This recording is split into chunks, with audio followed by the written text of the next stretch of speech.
Hi everybody, Scott Fuller here with the Scott Fuller team with another edition of the East Bay Real Estate Market Minute, the fastest 60 seconds in real estate. Hope everybody is doing great today.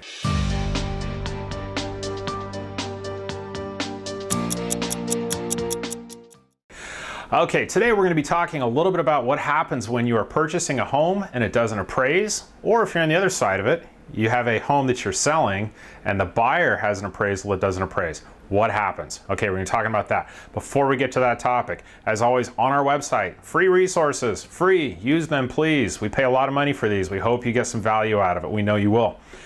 You can look for homes that are for sale in the East Bay. You're basically seeing everything that we're seeing on the full multiple listing service. You can get property alerts, everything else. It's on our website. Take a look at that. If you're looking to sell your home, you want to get a valuation of what your property might be worth if you're considering to sell it. Go ahead on our website. There's also a link to that as well to get a pre-property valuation on your home. Okay, we're going to be talking again about appraisals today. Let's say, for example, if you have an offer in on a property and you are the buyer, you put an offer in at $800,000 and the appraisal comes in because your lender is going to order an appraisal to make sure that there's enough collateral with the property for the loan that they're issuing you. Okay, so let's say that the appraisal only comes back at $750,000.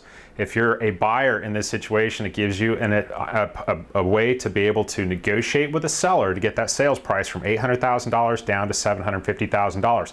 If you're working with the right buyer's agent to represent you in this type of scenario, they should be able to help to negotiate that price down from $800 to $750. Or there could be a place where you can meet in the middle. You might say, okay, I'm going to go ahead and restructure the loan a little bit to be able to, or maybe come out of pocket with a little bit more cash to come up a little bit from $750. But if you're working with the right agent, you should be able to negotiate that price down if for some reason the property doesn't appraise. If the property should appraise and the appraiser didn't use the right comps, your agent should be able to provide comps to the lender to show them to send over to the appraiser to say, hey, this $800,000 is a realistic price. We don't want this deal to die, but if there's no comps to support it and it really should be $750 and the appraiser did their job right, then you should be able to get that price down more towards $750. If you're on the list side, and let's say again you have a contract for $800,000, it only appraises for $750, in that case, there's ways that we work with sellers to make sure that the property, even if it doesn't appraise, we make sure that the buyer has an obligation to close on the property and come up with the funds to do that. Now, this isn't a surprise that we come up with in the middle of the transaction, right when the appraisal comes back. We put this into the contract as a counteroffer before the contract is even signed. So ahead of time, the buyer knows if there's any issues with the appraisal, the buyer's still going to be required to close on it. Whether it's coming out cash out of funds out of pocket in addition to the $750 they're getting the loan for, or something like that. So again, that just shows you right there, there's a lot of different types of scenarios that could come out if the property doesn't appraise, and that can happen on the buy side or the sell side. But if you have the right representation from your agent, they know how to handle it from the very beginning in case if there is a problem.